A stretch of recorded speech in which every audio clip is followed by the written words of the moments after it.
They knew it was already traffic. But they still kept going right into the middle of the intersection.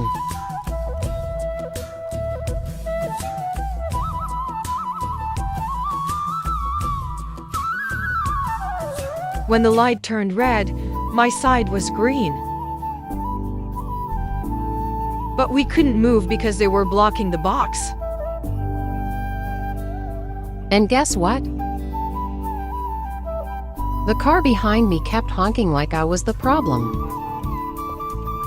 What would you do in this situation?